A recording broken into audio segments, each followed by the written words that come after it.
Imagine yourself wrapped tightly in thick, scratchy wool. The world outside is a vast stretch of snow, quiet, heavy, and unmoving. Somewhere beyond the hills, the sea sighs against frozen shores. But here, in a small winter village tucked into the folds of rural Scandinavia, the world has shrunk to firelight, smoke, and breath made visible in the icy air. The longhouse is dim, but not unpleasant. There's the gentle creak of wood drying in the heat, the low, rhythmic hiss of logs shifting in the hearth, and the steady scratch of wool being carded by calloused fingers. A place not meant for excitement, but for endurance. A slow, familiar rhythm passed down like recipes, stitched into mittens, folded into old songs. The winter has settled in fully now. Outside, the cold no longer bites, it presses, a constant weight on every surface.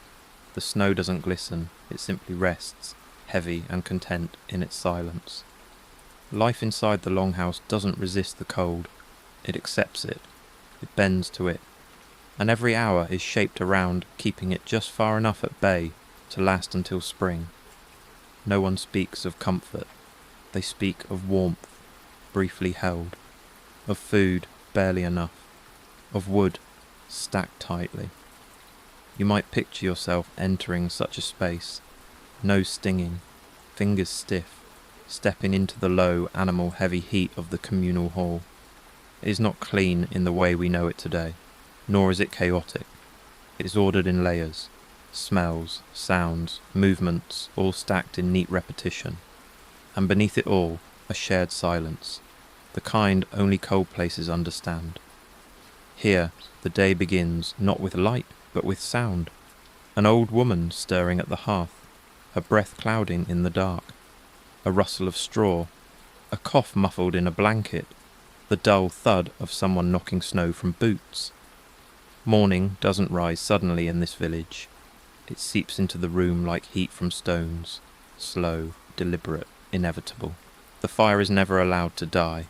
It may shrink to embers, may hide beneath ash like a sleeping cat, but it's always there, because letting it go out would mean more than just cold. It would mean starting again, and starting again takes time, wood, and breath that shouldn't be wasted. A man once let it go out after a night of too much mead and too little caution.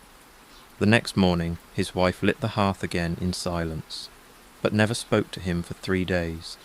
Here memory is long and silent. There's no rooster to crow, no alarm to buzz. The village wakes in layers, first the elderly, then the women, then the children, with sleep in their eyes and straw clinging to their hair. The men rise last, often slowly, often stiff, their joints protesting like the hinges of a poorly oiled gate. The longhouse isn't quiet because people are lazy. It's quiet because noise wastes breath, and in winter, breath is as valuable as bread. You might imagine yourself shuffling into this slow procession, eager to help, only to find your boots still damp, your hands clumsy, your gestures too large. The people around you do not rush. They do not need to. Every movement is born from muscle memory, not decision. The woman grinding grain does not look up as you enter. She's done this every morning for 23 winters. She measures by feel. Her fingers are dusted white, her sleeves rolled back, and she hums softly, not a song, but a habit. A boy, no older than 10, is tending the fire. His hands are red from heat and cold both. He pokes the coals carefully, shifts them with a metal rod handed down from his grandfather. There's pride in his posture. He knows this job matters. It's not his turn yet to carry water from the frozen stream or help slaughter a goat, but this he can do well. You try to help, and the poker slips. Sparks jump. No one scolds you. But the silence thickens. In the corner, 2 elderly women are spinning wool. Their fingers move without thought, turning raw fleece into thread with a spindle that hums faintly as it turns. They speak sometimes in old words, sometimes not at all. The rhythm of their work is the same as it was 50 years ago. If one were to fall asleep mid-spin, the other could finish the pattern by memory alone. Every part of this room holds memory. Each scratch in the wood, each soot-stained beam, each polished piece of horn. You don't see much that is new. New things require effort, and effort is reserved for survival. The bowl you drink from is old. The blanket you pull tighter has seen 20 winters and been patched with care over and over by hands that may no longer be here. There is no rush.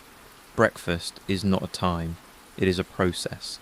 Porridge is ladled from a pot that hangs low over the embers, thick and steaming, flavoured with what little remains from the fall harvest. There is no honey today. Someone bartered it last week for a sharper blade. The porridge smells faintly of oats and ash. A woman adds dried berries, pressed flat in a cloth from the summer's warmth. It's a small luxury, and no one speaks while eating. Chewing is quiet, methodical. Every bite is counted. Not aloud, but within. Outside, the wind shifts. You can hear it pressing against the slats in the wall, hear the faint whine it makes through the cracks in the doorway. It does not howl. It murmurs, a reminder. The coal will not go away because you wish it. It will not break early because your boots leak. You must wait, and work, and wait again. And still, there is warmth. Not of temperature, but of rhythm. Of knowing what to do.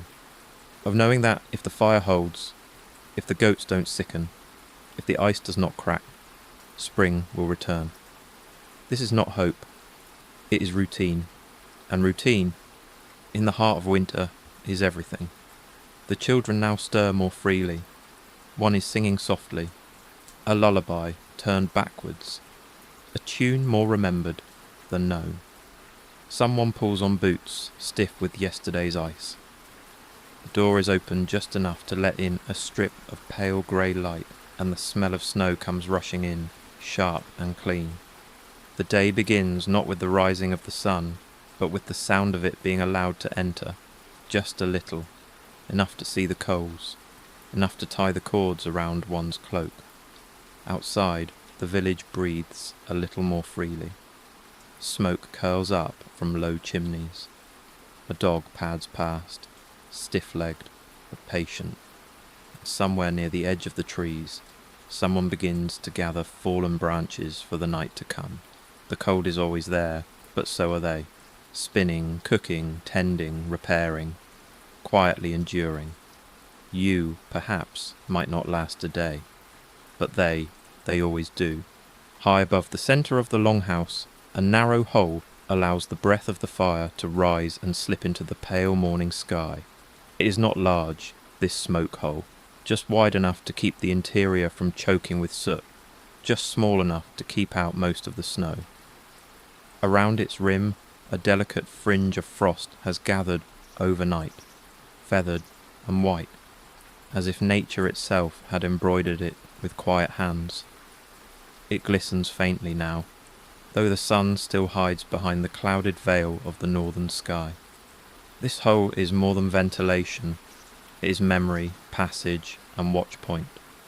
It is where people glance when unsure of the hour, where the scent of smoke escapes to mingle with the pine-laced air beyond, where children watch snowflakes fall straight down, catching a glimpse of the sky without leaving the warmth of the fire, and in the stillest moments, when the longhouse is hushed and the wind is quiet, the whole seems to breathe, a faint current rising, warm, against the cold.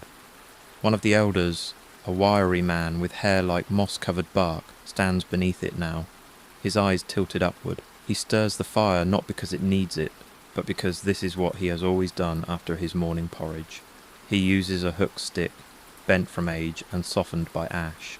Each motion is slow, deliberate, practiced. He doesn't speak, he rarely does anymore, but when he does, the others listen, because each word carries the weight of many winters.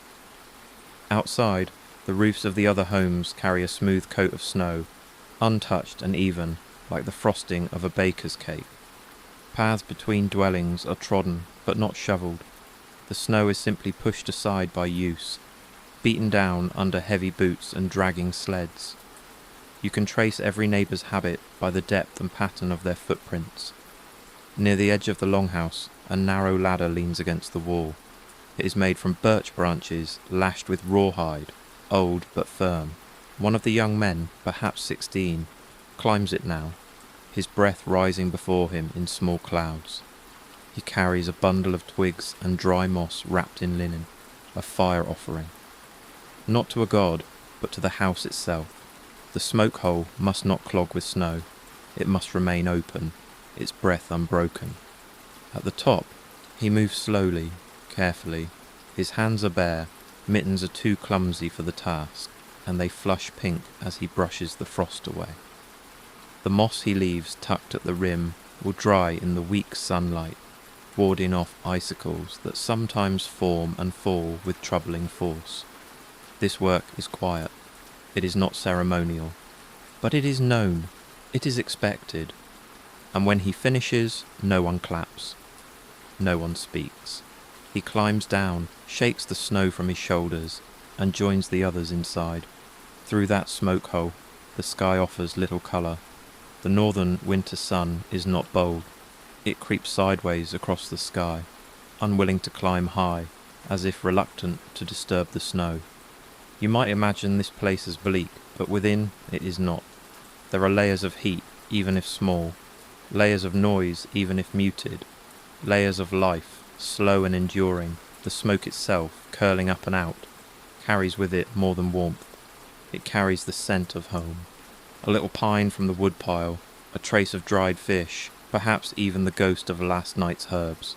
And beyond the smoke hole, above the thatched roof, it rises like a flag, not of ownership, but of survival. Other villages nearby may see it and know. They are still alive here. Children, curious and bold, often toss small things into the fire to see what rises with the smoke. A sprig of old pine, a carved bone, a sliver of resin. Not wasteful things, nothing precious, but bits that catch flame unchained. One little girl, cheeks red with cold, once pressed a feather into the coals and watched it twist and vanish. She whispered a wish as it did. No one told her not to. Wishes are allowed in winter so long as they cost nothing. The longhouse darkens again for a moment as clouds slide across the sky. The smoke changes colour slightly, tinged more grey than white, but it never stops. It drifts upward like memory, like breath. You could watch it for hours and never grow bored. Only still, near the fire, someone tends to a pot of broth.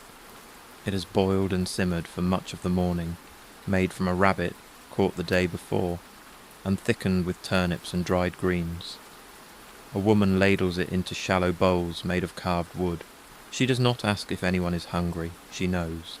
Hunger here is quiet, regular, expected, and as the bowls are passed around, someone adds a stick to the fire, watching as the flames rise a little higher, as smoke curl again up through the frost-fringed hole and into the waiting sky.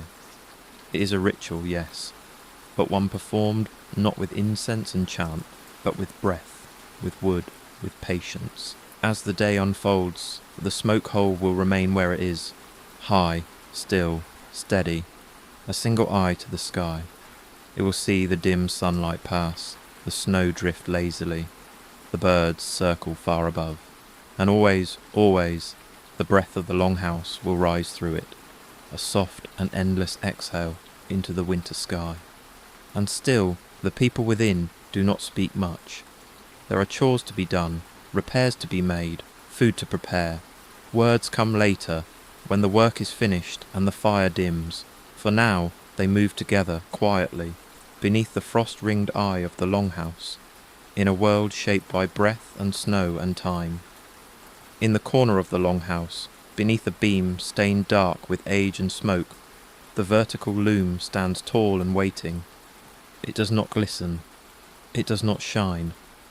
Its wood is dull with wear, the way a favourite spoon darkens over years of use. It is not new, but it is necessary, and this morning it welcomes a woman who has worked at its frame since the snows first fell. She doesn't announce her presence. She doesn't need to. Her approach is slow and familiar, feet wrapped in fur and cloth, hands holding a basket of wool spun yesterday by her mother. There is no ceremony to her task. She simply begins. The warp threads, already hung, are taut and orderly. They stretch from the upper beam down to a weighted bar, like the ribs of some silent wooden beast. The weft, the wool she now carries, will pass over and under, binding pattern to patience. Her hands are slow, but not hesitant. Each movement is calm, practiced, like a song she no longer needs to remember, because it lives in her fingers. You might expect her to hum, to fill the silence with something gentle, but she doesn't. The only sound is the soft creak of the loom as it accepts each pass, and the almost imperceptible whisper of wool brushing wood. In a village where voices are kept low to preserve warmth, this is music enough. A small fire nearby offers some heat, but not much. Her fingers redden as she works, but she doesn't stop. To weave is not a luxury, it is survival. Cloaks must be mended, socks replaced, blankets thickened. Each strand she adds is one less draft in the night. Her work wraps itself around those she loves, even if they never see her do it. Behind her, a girl watches, perhaps a niece or a neighbour's daughter. She sits cross-legged on a folded hide, her chin resting on her hands, eyes following every pass of the shuttle. She says nothing. She knows to be still, but her breath forms small clouds in the air, proof that she's paying attention. The weaver does not explain. She doesn't need to. The child learns through watching, through absorbing the rhythm, the pauses, the gentle tug when a knot catches. This is how women have taught here for centuries, by doing. Words are saved for stories, for dark evenings when the snow taps at the walls and the stew simmers low and long. Each row of wool is tamped down gently with a wooden beater, a smooth flat tool shaped by hand and use. It makes a soft thump against the growing cloth, steady like a heartbeat. The woman's fingers adjust the thread, slide it through the heddles, guide the pattern. Her expression doesn't change. She is not focused in the way we often think of focus. She is present, entirely, quietly present. Now and then, a puff of wind slips through the edges of the longhouse. It's cold, sharp, bracing. The loom stands firm, and the woman leans into her work just a little more, her shoulders curving, her elbows tucking close. The basket beside her slowly empties. The wool becomes cloth. Thought becomes shelter. Sometimes a thread breaks. It snaps with a sound like a breath caught in the throat. She doesn't sigh, doesn't curse. She reaches for the end, wets her fingers, joins the fray with a tiny knot so small you'd miss it if you weren't looking. Then she continues, as though nothing had happened. The cloth grows, the rhythm resumes. Elsewhere in the longhouse, others move about their tasks. A boy fetches water, careful not to spill. A man sharpens a blade, slowly, without pressure. But here, in this small corner, the day gathers into wool and wood. You might forget time is passing. The loom doesn't mark hours, it measures warmth. And warmth is measured not in degrees, but in effort. Outside, a snowflake lands on the smoke hole and disappears. Inside, a thread winds its way across the loom, locking memory and labour into every fibre. The cloth will not be soft, not by our standards. It will be rough, thick, resilient. It will last. The girl still watches. She has not moved. Her breath fogs the air in gentle bursts. Perhaps next week she will hold the shuttle. Perhaps next year she will stand at the loom. For now she watches, and the woman, without turning, knows she is seen. In a village like this, nothing is wasted. Not food, not warmth, not time. Even the moments between things, between meals, between storms, between words, are used. And so the loom creaks gently on. The fire crackles beside it, and the cloth grows longer. And when the thread runs out, the woman doesn't stop. She reaches into her basket, finds another skein, ties it on, and continues. The work does not pause for reflection, it simply breathes. As she weaves, the rhythm of the house seems to settle. The fire steadies, the sounds soften, and in the hush of the longhouse, the loom's quiet song rises again, over and under, carrying with it the warmth of all who aware what it becomes. Outside the longhouse, where the snow lies in folds and ripples like a frozen sea, a narrow path has been worn down by boots, sleds, and patient footsteps. The snow crunches underfoot, but only softly now, muffled by layers of frost and habit. The wind has stilled for the moment, as though it too respects the rhythm of morning chores. A man, broad-shouldered, red-cheeked, wrapped in wool and fur, makes his way down this path, holding a wooden pail with both hands. The steam rising from it is faint, curling lazily upward and vanishing into the cold. It carries the faint smell of boiled barley, turnip peelings, and yesterday's hearth smoke. This is the morning feed, the leftover gruel thinned with warm water, stirred into a porridge not for people, but for pigs. The pig enclosure lies just beyond the last row of homes, near a thicket of bare-branched alder trees. The fence is low and sturdy, made of old wood and rope, reinforced with branches that still hold their green scent beneath the snow. The pigs know the sound of the man's boots.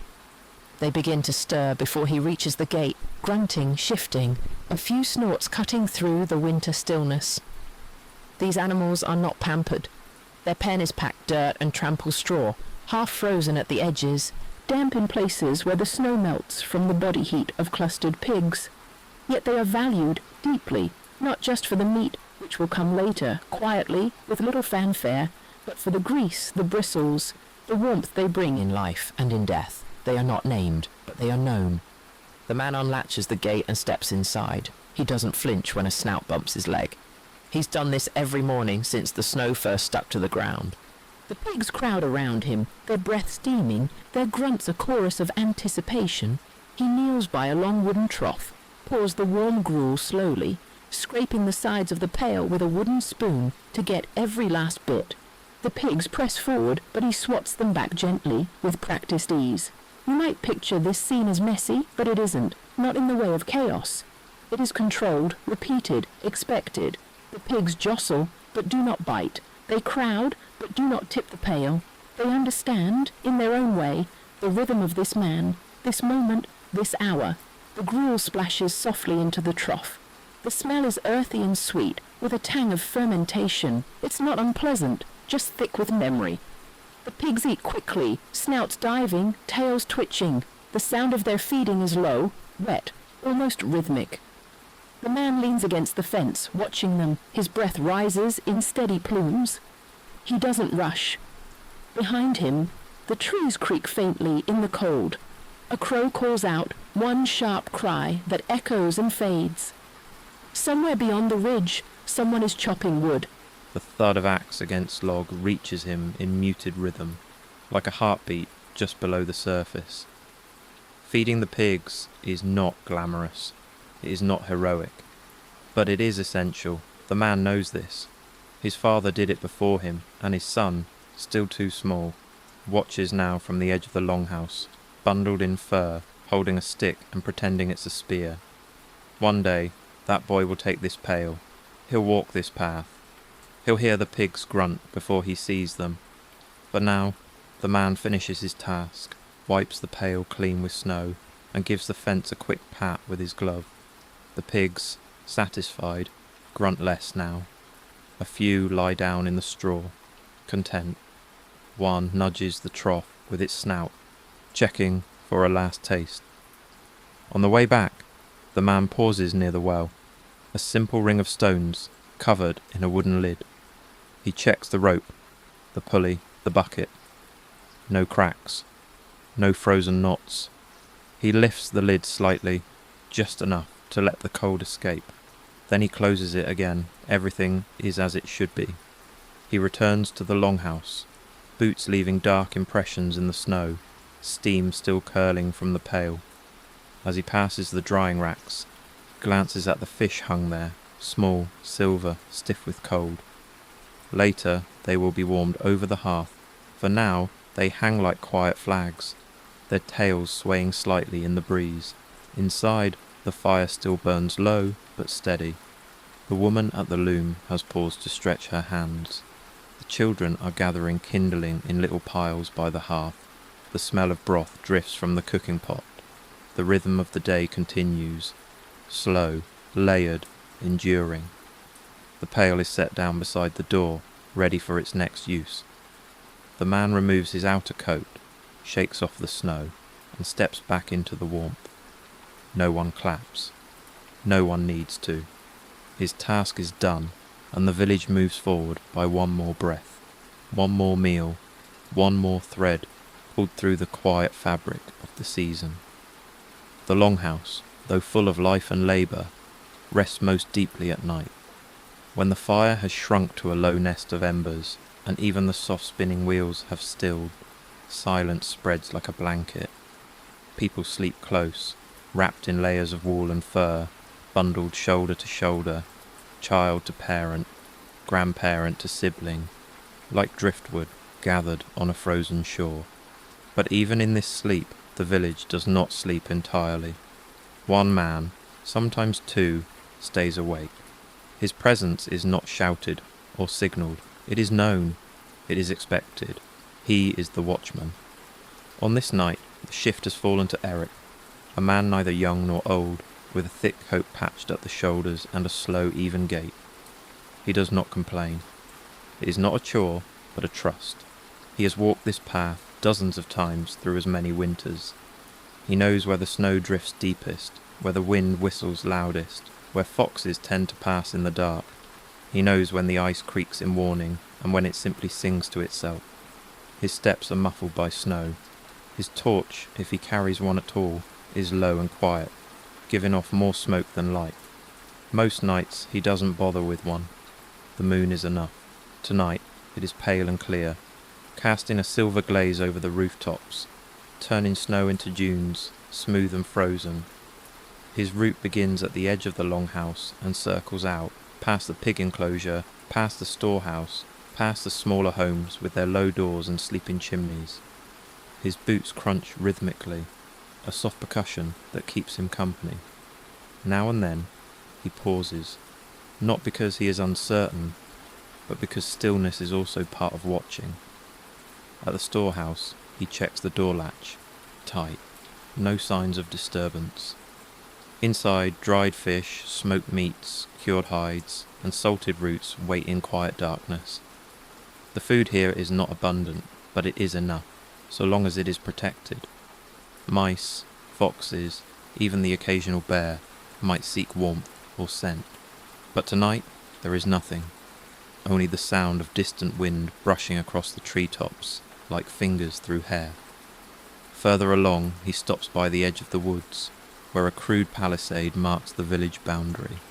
It's not a wall to keep out armies. Just a reminder, a limit. He runs his hand along the timbers, checking for frost that might split the wood, or sap that might harden into crystal. He presses an ear to the wind. There is nothing but hush. You might imagine this task to be lonely, but it isn't, not for Eric. The village breathes around him. Each house, each barn, each path is familiar. He knows which roofs leak, which doors creak. He knows the sound of children's dreams and the low growl of sleeping dogs. He is alone in body, but not in presence. He kneels once, gently, by a set of footprints, partially filled with snow. Old ones. A rabbit, perhaps, no threat. He brushes them with his glove, not to erase, but to remember. Then he stands again, stretching, listening. The night presses in softly, but he does not shiver. His coat is warm, and so is the memory of all the nights before this one. Sometimes he whispers aloud, not prayers exactly, but reminders. Gates holding, he might murmur. Snow's firm, winds high, roofs dry. No one hears these words but him. Yet they matter. Spoken, they settle in his chest like warm stones. When he passes near the elder's home, he pauses longer. There, in the small window, a faint glow lingers. A candle, perhaps, or coals refusing to die. The old woman who lives there often wakes early and sleeps late. She says little during the day, but at night she murmurs to herself, reciting tales and names, keeping the old ways lit like embers. Eric nods toward the glow. Though she cannot see him, it is enough. Halfway through his shift, he stops to drink. Not mead, not now, just warm broth kept in a skin tied beneath his cloak. He sips slowly, letting the warmth spread. Then he moves again. The cold does not punish him. It reminds him. He pulls his hood tighter, breathes through his scarf. The cold is old, like him. They understand each other. He circles back towards the longhouse, just as a faint crack sounds from the direction of the stream, a tree branch shedding its snow load. A fox yips once and is gone. Eric doesn't tense. He listens, then walks on. Before entering, he knocks once on the outer beam of the longhouse. A soft signal, not to wake anyone, but to mark the moment, to remind the house that someone has kept watch. Then he steps inside, letting the door close behind him. The warmth hits gently, not with force, but with familiarity. He doesn't rush to the fire. He sits by the door, unwinds his scarf, removes his gloves. His hands are pink, dry, steady. Someone stirs in the dark. A child's voice whispers, "Is it still snowing?" Eric answers with a smile, "Always." The child shifts and is quiet again. The watchman's job is not to fight the dark, only to greet it, to mark its passing, to carry the stillness on his shoulders like a well-worn cloak. Soon he will lie down, curl beside the fire, and rest until morning. Another will take his place. The rhythm will continue, and the village, wrapped in fur, firelight, and quiet breath, will sleep on, watched by a man who walks the cold like a friend. Morning returns slowly, without fanfare. There is no rush of sunlight, no burst of sound, only the dim shift from dark to grey, and the soft creak of bodies rising from warmth into cold. The fire is coaxed back into flame from ash and coal, and smoke curls upward again, more a continuation than a beginning. The day begins not with ambition, but with necessity. In one corner of the longhouse, a pot has already been placed over the fire. It's not soup today, nor porridge. Instead, bark is being boiled. The scent is not unpleasant, woodsy, slightly sweet, a little bitter at the edges. It fills the air gently, settling into the woolen walls and weaving itself into the hair and sleeves of those who pass near. Boiled bark, a reminder of winter's resourcefulness. The bark comes from a tree beyond the edge of the village, a certain kind of birch, harvested with care and knowledge. Only the inner layer is used, the living part beneath the rough outer skin. Taken in strips, dried, then soaked overnight, it is now simmering into a bitter tea of sorts, though no one drinks it for pleasure. The woman tending it watches the pot with the calm of someone who has done this many times. She does not stir it, she doesn't need to. The bark moves on its own, softened by heat, releasing its bitter strength into the water. She adjusts the fire, not with tools, but with a practiced foot, pushing a log forward, pulling a coal back. The flame responds as it always does. This tea will be shared among the sick first, those with coughs, with aches in their bones, with fevers that come and go like the wind. It's not a cure, but a comfort, warm, grounding, bitter enough to make the breath catch for just a moment, then ease. In some cases, it helps. In others, it simply passes the time. In the far corner, wrapped in a blanket, an old man sits on a low stool, his hands trembling slightly, his breath slow. He doesn't speak, but he watches the pot.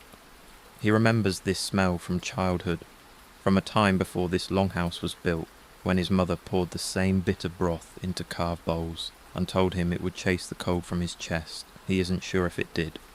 But the memory remains, stronger than the taste. Children come and go, quiet and curious. One girl asks if the bark is soup. Her mother shakes her head gently and hands her a piece of hard bread instead. It cracks softly as she bites into it, the sound disappearing into the crackle of the fire. You might expect a scene like this to feel heavy, but it doesn't. There's no urgency, no panic, only care and repetition. Illness, like cold, is a part of winter. It is treated with warmth, with rest, and with quiet routines. No one fears it, but they respect it. The boiled bark is part of that respect. Nearby, a small cloth bundle is being unwrapped. Inside are dried herbs gathered in the last days of autumn. Yarrow, thyme, and a few precious leaves of mint. The woman picks through them with care, selecting only a pinch to add to the pot. The scent shifts, softening slightly, filling the air with a memory of warmer months. Summer, now folded into winter's hand. The steam from the pot rises slowly. It beads on the rafters, gathers along the edge of the smoke hole, and slips out into the sky. Someone coughs. Someone else yawns. A boy brings a small bowl forward. He doesn't ask. The woman ladles a portion into it, not much, but enough. He takes it to his grandfather, who sips it without flinching. Outside, the wind picks up again. The snow swirls in small dancing spirals. The woodpile leans a little further than it did yesterday, but it still holds. A woman shakes out a blanket near the door, and the coal rushes in like a curious dog, sniffing at the hearth before being shut out again. Back at the pot, the bark has darkened. The water is a deep reddish brown now. The woman removes a strand of it with tongs and lays it on a wooden board to cool. Later, that softened bark may be dried again and chewed for pain, or wrapped around an aching wrist like a salve. Nothing is wasted here. A second pot is placed on the edge of the fire, filled with water and stones that have been heated all morning. When the tea is finished, those stones will be used to warm feet, placed into cloth and slipped beneath blankets. Warmth, like food, is rationed and reused. The smell of the boiled bark lingers even after the pot is removed. It will stay in the wood, in the clothes, in the hair of those who pass by.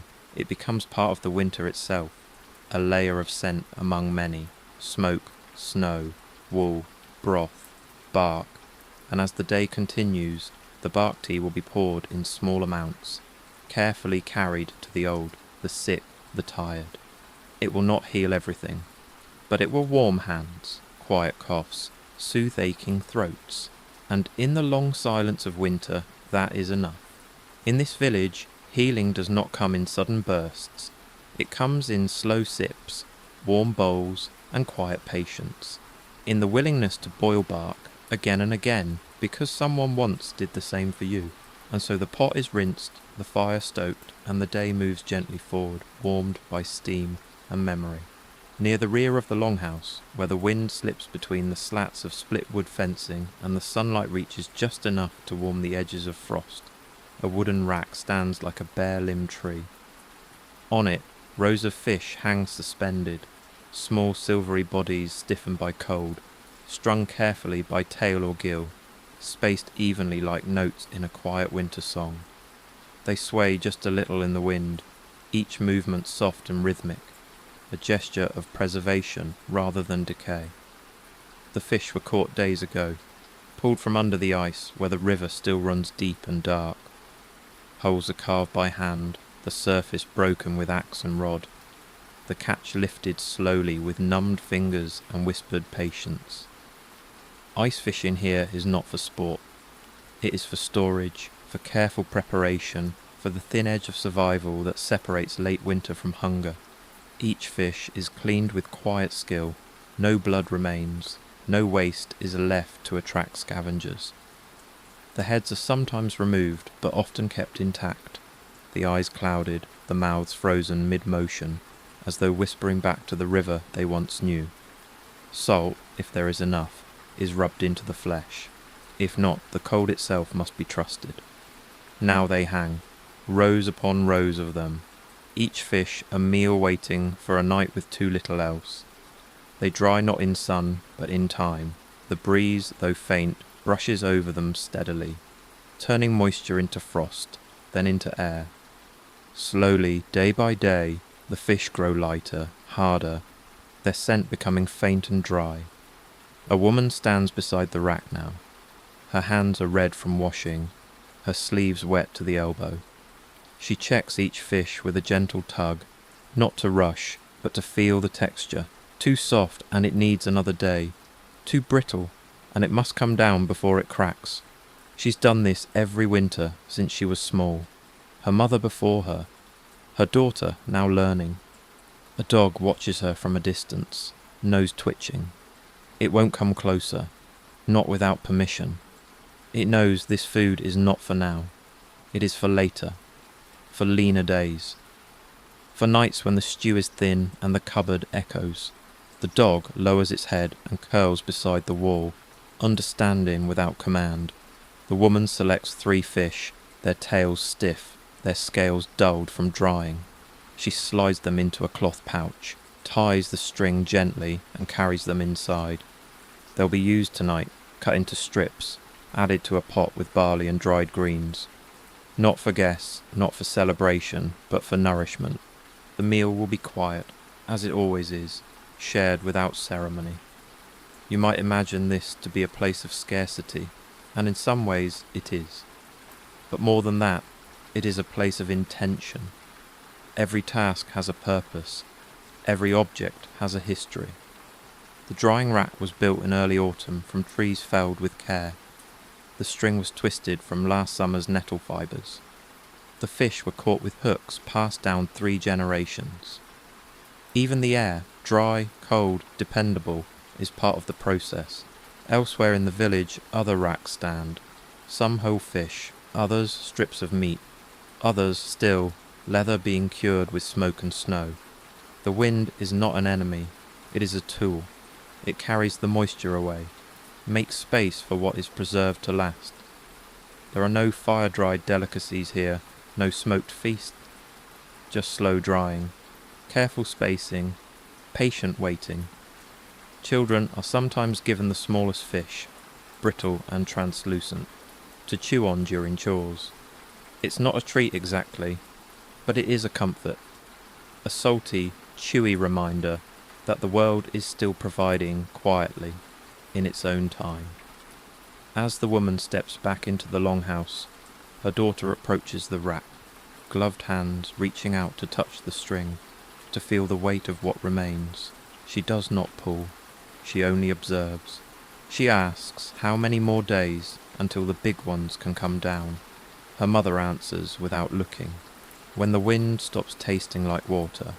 This answer satisfies the girl. It is not precise, but it is true. Behind them, the clouds shift slowly, revealing a pale patch of sky that glows without warmth. The breeze picks up again, gentle, persistent. The fish sway once more. Not dancing, not sighing, just existing, slowly becoming something that will last. And in that stillness, in that slow surrender to time and air, the village finds another kind of warmth, one not measured in degrees but in endurance. Later that day, as the pale sun slips toward the rim of the sky, casting long blue shadows across the snowdrifts and softening the village into a scene almost dreamlike in stillness, a hush settles across the longhouse for another reason. It is not mealtime, it is not nightfall. It is something rarer, though not grand. Today there is a wedding, not the kind with flowers or music, not the kind with silk or song. This wedding is quiet, like everything else in the village, but no less real, no less binding. In the warmest corner of the hall, where the smoke drifts upward in lazy spirals, and the fur-lined bench sits freshly brushed and clean, 2 people prepare to join their lives, not loudly, but firmly. She wears a wool dress, plain but neatly mended, with a clasp at the collar, carved from antler. Her hair is braided close to her head, then wrapped around like a crown, pinned with small bones. He wears a thick tunic, dark from use, with new stitches at the cuffs made just this morning. His boots are scrubbed free of snow and soot, and his hands, rough as they are, have been washed with warm water and birch bark. There is no procession, no gathering of guests, just the quiet forming of a circle. Elders on one side, the weaver, the smith, the goat-keeper. The woman's sisters nearby, their hands folded, expressions calm. Children are hushed. A dog is gently ushered outside, and the fire is fed another log. No one speaks above a whisper, and even the floorboards seem to stop creaking in respect. At the centre, the couple stands side by side, their shoulders touching lightly, eyes lowered. Not from shyness, but from reverence. A thin cord, dyed with berries last autumn, is looped around their wrists. The cord isn't tight, it doesn't bind. It rests, a symbol of intention, of weaving lives together just as thread joins wool. The elder woman, the one with the silver braids and a voice like a low wind, speaks a few words. They're old words, spoken not in haste, but in rhythm. They speak of shelter, of patience, of tending fire and stitching seams, of winter nights and shared labour, of watching the snow fall not as two, but as one. The couple says little in reply. They nod. Their hands touch. The cord is removed, not broken, but unlooped, folded gently and set aside. It will be kept, perhaps in a carved box, perhaps beneath the sleeping firs, where its memory will rest quietly for years to come. Afterward, a simple bowl of broth is passed between them. They each take a sip, not to signify anything sacred, but to share warmth. The bowl is handed back and life resumes. No applause, no cheers, just the slow return to breath and movement and routine. Outside, the sky deepens into soft grey. Snow begins to fall again, tiny flakes, dry and soundless. The goats bleat once in their pen. The fish sway on their rack. And within the longhouse, the new pair sits beside each other, close but not clinging, already folding into the rhythm of village life. You might picture a wedding as a moment of great spectacle. But here it is a moment of quiet joining, of aligning paths. A gentle nudge, not a leap. A promise, made not in song, but in silence, in breath, in knowing. The others return to their work slowly.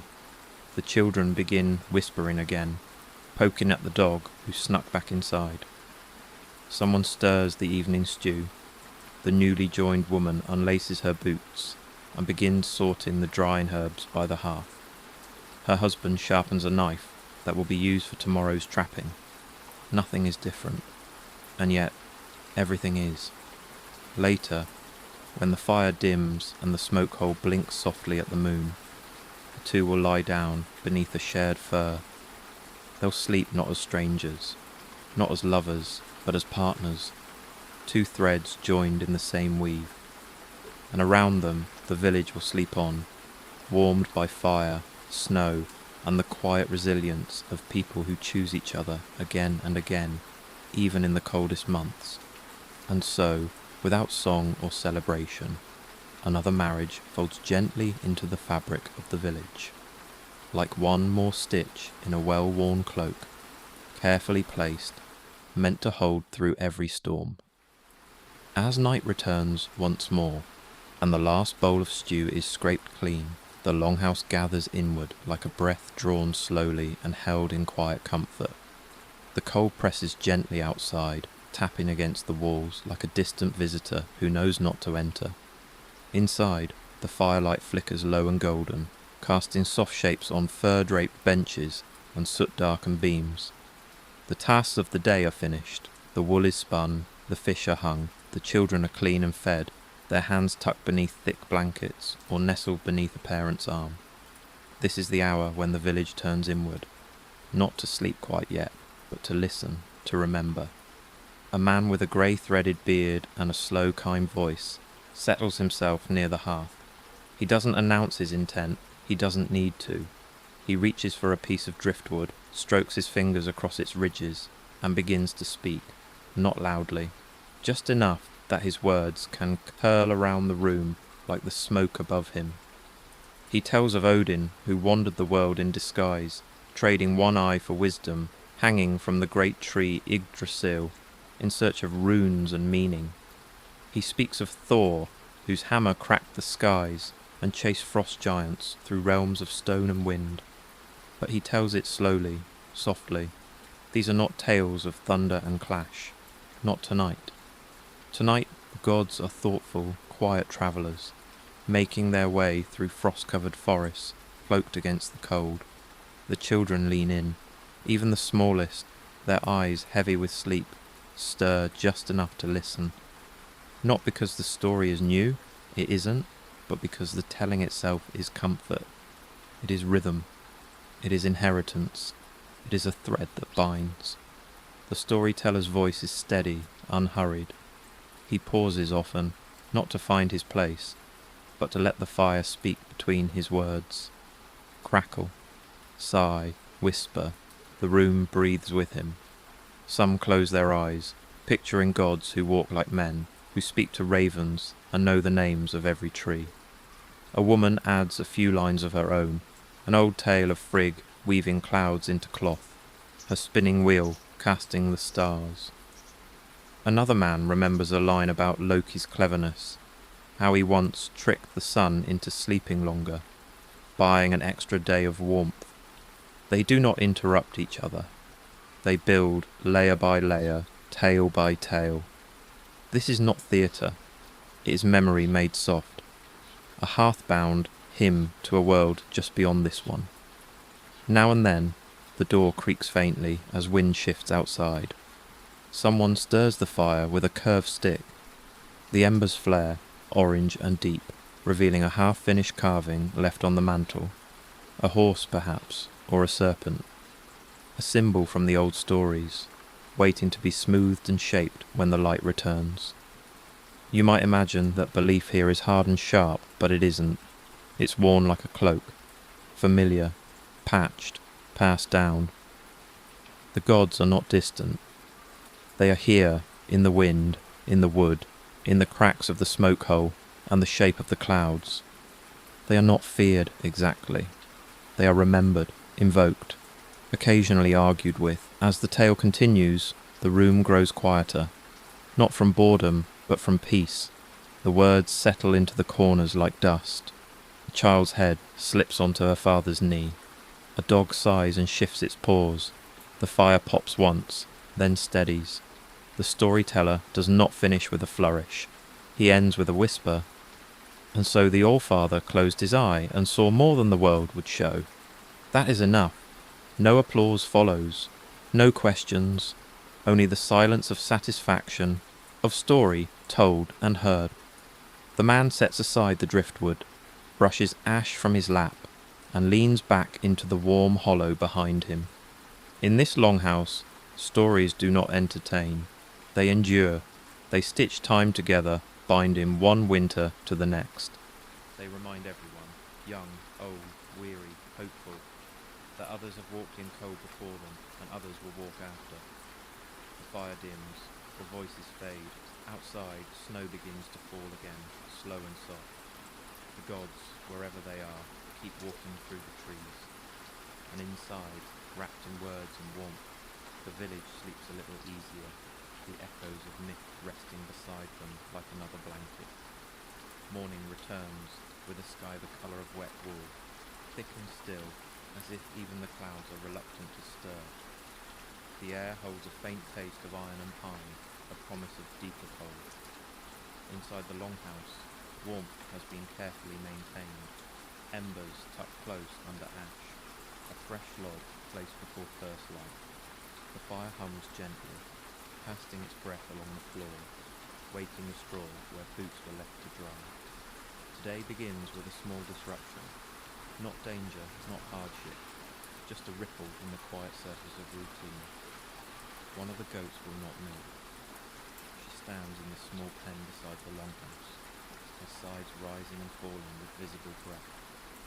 Her coat is thick, cream-coloured, with streaks of brown. Her hooves shift in the frozen straw, not skittish, just stubborn. She watches the girl kneeling beside her with calm, unblinking eyes, unmoved by coaxing hands and whispered reassurances. The girl is young, perhaps 12 winters old, wrapped in a wool cloak fastened with a bone clasp. Her mittens are off, laid beside the milking pail, her bare hands red from the cold. She knows this goat, has milked her every morning for nearly 2 months without trouble. But today, The goat will not yield. Her sides are full, warm, ready, but no milk comes. The girl doesn't cry. She doesn't shout. She breathes out slowly and leans her forehead against the goat's flank. Her braid falls over one shoulder, a thin frost already collecting at the ends. The goat twitches once, but stays still. Around them, the snow is falling, light, dry flakes that land without sound. She tries again, pressing her fingers gently, using the rhythm her mother taught her. Slow, confident, like a heartbeat. Still nothing. The goat flicks her ear, indifferent. The other goats watch, chewing quietly, hooves shifting. They are patient, as goats often are, waiting for hay, for salt, for the girl's voice. From the longhouse, her mother steps out, carrying a shallow bucket of warm water. She says nothing at first, simply kneels beside her daughter and dips a cloth into the water. Steam rises in curls. She offers the cloth to the girl, who presses it gently against the goat's belly, then to her udder, warming the skin. The goat sighs, a long, low sound, not of annoyance, but of slow surrender. Sometimes, her mother says, voice soft, they remember the wind. The girl nods, understanding in her own way. After a few more passes with the cloth, the girl tries again. This time, a small stream begins, thin at first, then steady. The sound of milk hitting the pail is faint but comforting. A quiet drumming, soft and persistent. She smiles, barely, and does not speak. The mother stands, her knees creaking softly, and returns to the house, leaving her daughter and the goat in the gentle hush of morning. Inside, the others are waking. The loom is uncovered. A ladle scrapes against the stew pot. A child hums a half-remembered tune. The girl finishes milking and rubs her hands together briskly. She pats the goat's flank, murmurs a thank you that's more habit than hope, and carries the pail back toward the house. The snow is thickened now, resting on her hood, clinging to the lashes of her eyes. She doesn't brush it off. She lets it melt slowly as she walks. Inside, the milk is strained through cloth into a clay jug. It will be warmed, then used in porridge, in bread, or drunk plain if the stores allow. Nothing is wasted, not here. The whey might be fed to pigs, the curd set aside for drying. Even the cloth will be rinsed, dried, and used again. The goat will be milked again tomorrow. Perhaps she will be stubborn again. Perhaps not. The girl doesn't ask why. She only listens, watches, learns. The goat, like the snow, like the fire, like the wind, does what it must. And the people respond, not with anger, not with force, but with patience. Always patience. By midday, the pail is washed and set beside the door. The girl is back at the hearth, shaping dough between her fingers, the scent of baking bread beginning to drift through the room. Outside, the goat settles into the straw, chewing slowly, her breath rising in small clouds, content once more. And so, in a village shaped by snow and silence, a single goat's pause becomes part of the day.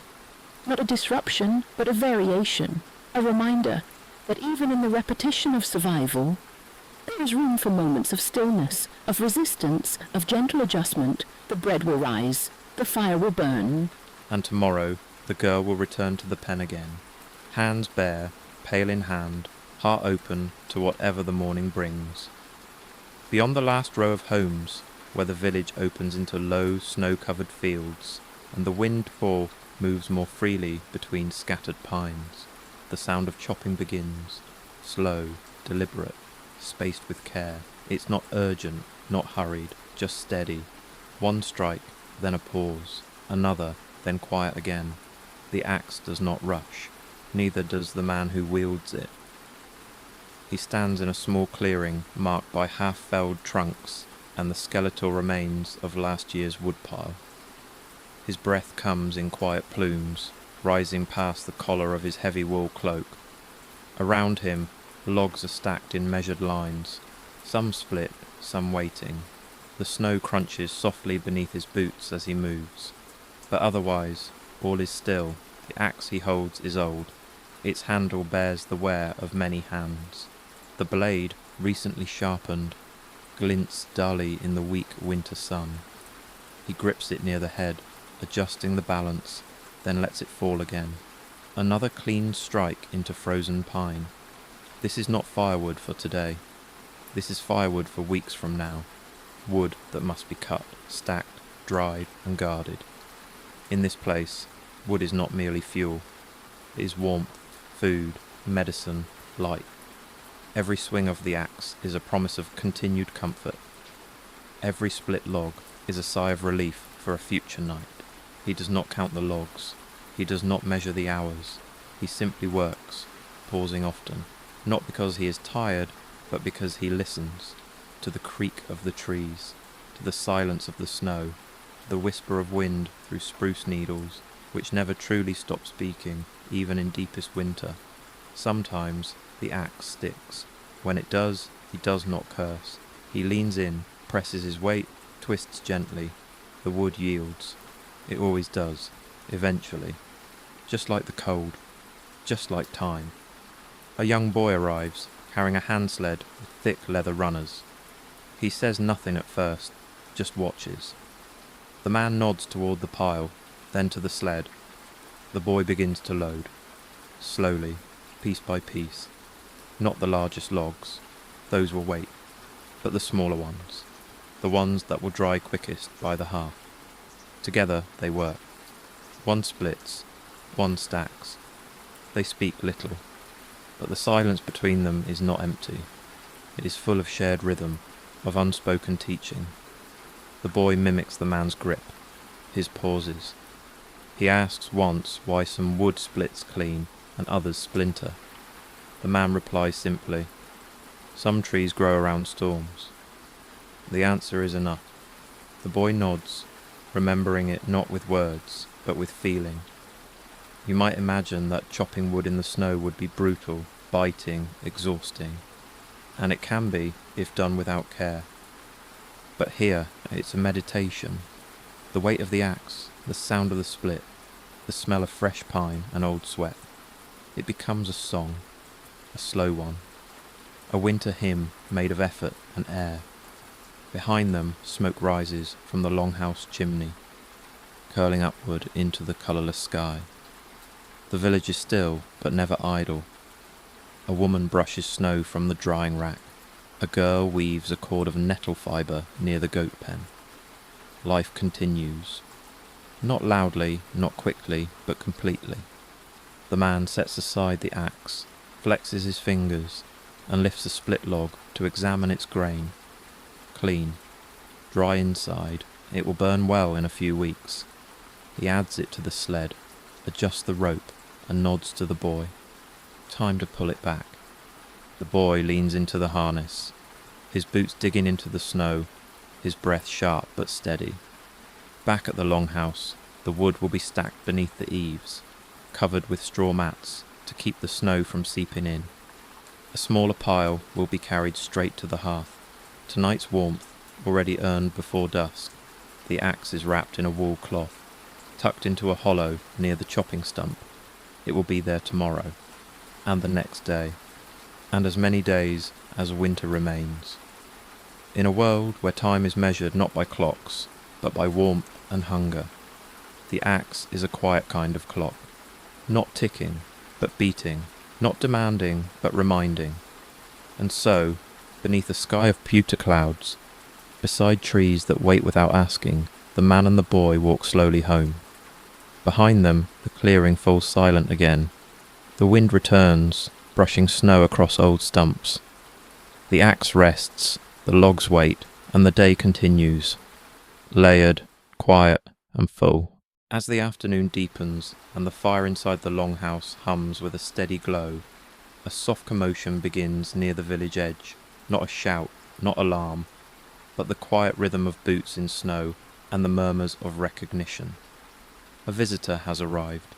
He comes not with a horse or sled, but on foot, as most do in these months.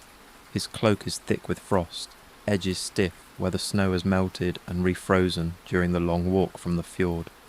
The salt air still clings to him, faint but distinct, a breath of distant sea folded into his wool. His hood is pulled low, beard rimmed with ice, boots covered in slush that has hardened in the dry cold of the forest trail. No one rushes to greet him, but no one is surprised either. Visitors are rare in winter, but not unwelcome, especially those from the fjord who bring news of tides, fish, distant kin. He carries no pack, just a leather pouch, a skin of water, and a small bone-handled knife worn to the hilt. At the longhouse door he knocks once, then twice, soft, deliberate. The rhythm is familiar. Inside, a child perks up. "Uncle," she whispers, not as question, but as fact. He steps in slowly, shaking off the snow with a quiet grunt. The warmth wraps him at once, not hot, but enough to soften his shoulders, melt the frost on his collar. The room shifts slightly with his presence, but no one pauses their work. This is not spectacle. This is return. He's greeted with nods, a pat on the shoulder, a bowl of warm broth passed into his hands. He drinks in silence, savouring it not for flavour, but for the memory of this place, its smoke, its quiet, its steadiness. He does not speak yet. He waits. In this house, stories are not demanded. They are offered when the teller is ready. When he does speak, it is softly, seated near the hearth. He speaks of wind across the water, of gulls circling late in the season, of a whale spotted deeper in the bay than usual. He speaks of his sister's child, who now walks, of the old dock finally giving way beneath too many salt-heavy winters. His words are slow, unhurried, spaced with sips of broth and the occasional scratch of his boot against the floor. Children gather near him, not in a cluster, but gradually, one at a time. A boy sits by his feet and begins to carve a stick into a not quite straight spear. A girl leans her head against her grandmother's knee, listening with half-lidded eyes. The man's voice is calm, slightly hoarse, like a shell held close to the ear. He removes a small bundle from his pouch, wrapped in wool, tied with sinew. Inside are gifts, a piece of driftwood carved into a horse for the child who remembered his knock, a stone smoothed flat by the tide, etched with simple lines, a scrap of seal hide that will make a strong patch for a boot. He gives them quietly, without ceremony, and they are received in the same way, gently, with thanks and a glance that means more than words. You might expect a visitor to bring news of danger or excitement, but not here. His stories are calm, observations, details. The fjord froze early this year. A neighbour lost 2 goats to thin ice. The sun lingered a moment longer on the solstice than anyone expected. He carries the world in soft sketches and lays them out like shells on a table, each one small, curved and complete. In return, the longhouse offers its own stories. The weaver describes the wedding from days before. The old man near the fire recalls the night the wind broke the roof beam years ago. The visitor listens, nodding, eyes half closed, letting the rhythm of this place settle over him again. As evening falls, a place is cleared for him near the hearth.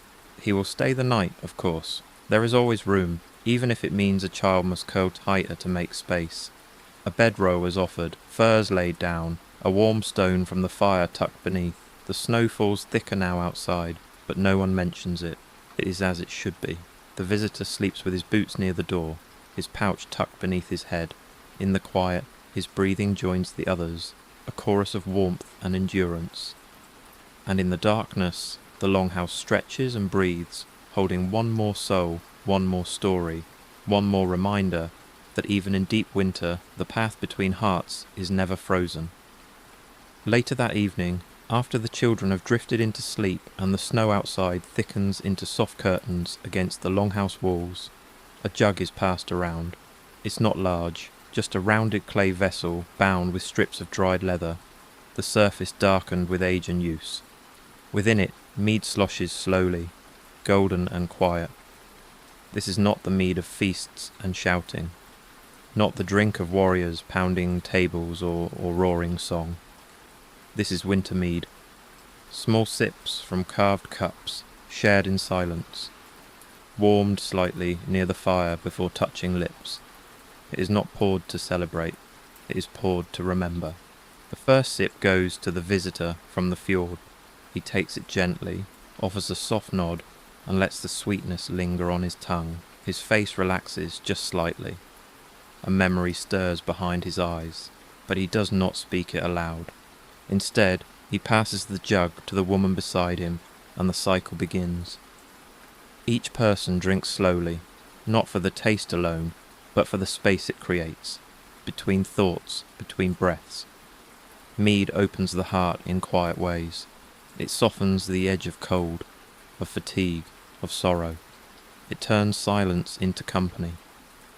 The old man near the hearth swirls the mead in his cup and speaks, not of gods, this time, or weather, but of a sister long past, whose laughter once filled the longhouse like birds in spring. He doesn't cry, he doesn't smile, he simply remembers, and the others, by their stillness, remember with him. You might expect these moments to be heavy, but they aren't. They are slow, software, like snowfall on bare branches, the kind of stillness that holds weight without pain. Outside, the wind rises, brushing snow against the roof in long, gentle strokes. The fire responds with a pop, a flare, then settles again. Its glow deepens, turning the walls amber and gold. Shadows dance against the firs, stretch across the floor, then fade. Someone hums, just a thread of sound, a tune without words. Others join, barely audible, like breath set to rhythm. Not a song, not quite. More of a remembering in sound, the kind that mothers used to sing while darning socks, that grandfathers used to whistle while sharpening blades. A melody that doesn't begin or end, but lives somewhere in the space between chores. The jug makes its rounds slowly. It is not refilled. It doesn't need to be. It carries just enough for warmth, for ritual. By the time it reaches the visitor again, his eyes are half-lidded, his shoulders lowered, his boots loosened. He takes the last sip, closes the lid, and sets it near the hearth with care. Someone adds a log to the fire. Another tucks a blanket over the shoulders of a sleeping child. No orders are given, no tasks are named. Each act unfolds naturally, like a leaf curling in frost. In the stillness that follows, memory settles in like an old friend. Not loud, not sharp, but full. A reminder of those who once sat in these places, of stories told and retold, of hands that wove the cords now wrapped around boots, of laughter that once rang across this same floor. These moments don't last long, not because they end, but because they become part of everything else. The mead, the silence, the memories, they all return to the rhythm of the longhouse, folded back into the straw, the smoke, the breath of sleeping bodies. And in that deep hush, just before the last embers glow blue and grey, the village holds itself in a cradle of warmth. Not because of the fire alone, but because of what lives beside it. Connection, history, the quiet threads that bind one soul to another through seasons, through sorrow, through sleep. Before the fire fades entirely into sleep and darkness, before the quiet becomes complete, a small task remains. In the glow of an oil lamp, resting on a flat stone shelf, a man sits cross-legged, a pair of worn leather boots in his lap. His hands move slowly, carefully, threading a bone needle through softened hide.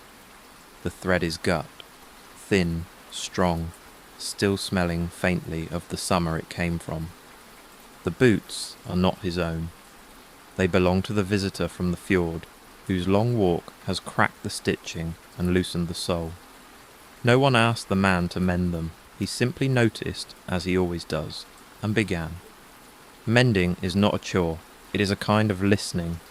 The lamp flickers with a gentle rhythm, casting a warm, round light that catches in the shine of the bone needle. Outside its circle, the rest of the longhouse fades into shadow, figures curled beneath furs, quiet breath rising into the smoke-dark air. A dog twitches in its sleep. A child murmurs something and falls still. The man's hands are rough from years of work, but gentle now, cradling the boot like something delicate. He pulls each stitch taut, not too tight, just enough to hold. Every seam he repairs holds not only leather and thread, but intention. It is an act of preservation, of care that goes unspoken but not unfelt. Sometimes, in these late-night moments, he speaks softly to himself, not words of frustration, but gentle reminders. "This was your father's knot," he says once, watching how the thread crosses over itself, how it tucks and binds. Held him 20 winters. You might imagine such work as dull, but under this lamplight is almost sacred, the mending of something that carries people through forest, through frost, across frozen sea. These boots have walked between homes. They have creaked on snow, pressed into thawed earth, stood in fish-gutted boats and on pine-covered paths. They are more than leather, they are memory made mobile. The oil in the lamp sputters slightly as the wick shortens, and the man tilts it, nudging a bit more fat into the dish. The scent that follows is faint, animal, familiar, not unpleasant. It blends into the air already thick with wool, ash, and faint traces of broth. One boot is done now. He presses the toe between his palms, bends it gently, checks the stitching. It holds. No fraying, no loose thread. He sets it beside him, starts on the other. The work is slower now. His eyes blur slightly in the low light. But he doesn't rush. He has done this same task in dozens of winters. For neighbours, for kin, for travellers passing through who never returned. The sound of the needle through leather is subtle. A faint scratch, then a pull. A sound you might not notice unless everything else was already quiet. But here, now, it is music. Outside, snow falls steadily, piling softly on rooftops, fences, the frozen well. The wind no longer howls. It breathes, and inside, under the soft flicker of lamp flame, a pair of boots becomes whole again. The man does not expect thanks. He does not look for approval. He finishes his final stitch, ties it off, trims the thread with a small flint-edged knife, and runs his hand over the leather one last time. Warm, supplemental, strong. He places the boots near the visitor's bedroll, not at the foot, but just beside, where he will find them first thing in the morning. Then he snuffs the lamp with a pinch of wet cloth, and sits in the darkness for a moment, breathing in the soft hush of the room. There is peace in mending, in the slow, patient repair of what carries us forward. And in this longhouse, where survival is not only about strength, but about attention, such quiet acts are the stitches that hold the whole village together. He lies down at last, pulling his own furs close, the scent of leather still on his hands. Somewhere nearby, a beam creaks softly. The fire murmurs in its sleep. The boots rest beside the bedroll, ready for morning. And above, beyond the roof, the stars continue their slow turning, unseen but steady. Later in the night, when the fire has quieted to a soft red glow, and most within the longhouse are deep in sleep, the world grows still in a way only winter knows. The snow outside blankets all sound, muffling even the creak of old trees or the sighs of settling beams. But there are some who lie awake, not out of worry, not from discomfort, but because this hour belongs to a different kind of presence. An elder woman, her hair a pale braid coiled under a wool cap, shifts quietly from her bedroll. She moves without sound, her feet wrapped in soft woolen cloth. She does not light a lamp. She does not stir the fire. She walks in the hush, eyes half-lidded, shoulders stooped not with age but with deep familiarity. In her hands she carries a pouch of dried herbs and a smooth stone worn flat by years of use. She moves toward the small alcove at the eastern end of the longhouse, where offerings are sometimes left, bits of carved bone, a ring of plaited grass, a feather pressed between stones. This is not a shrine, not exactly. It is a place where memory breathes. She kneels before it, slowly, and lays the stone down. Then she sprinkles the herbs onto a flat dish, yarrow, juniper, and dried angelica root. A faint scent begins to rise, subtle and earthy, not sweet but not unpleasant. It curls upward even without flame, drawn by the faint warmth of nearby embers. She does not speak aloud. Her mouth moves, but the words are quieter than breath. They are not for the living. You might expect fear in such a moment, but there is none. Only reverence. This is the hour when spirits, stories, and echoes of those gone before feel closest. Not in a haunting way, but in the way frost clings to the window. Present, gentle, fading if you stare too hard. Others stir as well, quietly across the room. An old man sits up, eyes blinking in the dark. He nods once toward the woman, then lies back down. A young mother hums softly to a child having restless dreams. The dog near the door lifts its head, listens, then curls back into itself. All feel the shift. All honour it in their own way. Outside, the shadows lengthen and shift under the moonlight. Trees stand tall, still guardians etched in silver. The wind circles the village, but does not press inward. It knows this is not its hour. The snow continues to fall, feather-light and endless, covering every surface in soft memory. The woman sprinkles a few grains of salt into the dish, then lays a single piece of bread beside it, baked earlier that day, rough and round. Not much, just enough. She presses her fingers to her chest, then to the stone. The movement is smooth, practiced, a closing. She does not linger. The spirits do not demand company. They require only respect. She gathers her pouch, folds the cloth over the dish, and returns to her place near the hearth. Her body moves slowly, but without struggle. Her breath is steady. Her eyes drift closed as soon as she settles. Above her, the beams of the longhouse arch like ribs around a heart that continues to beat, softly, slowly, with each breath, each memory.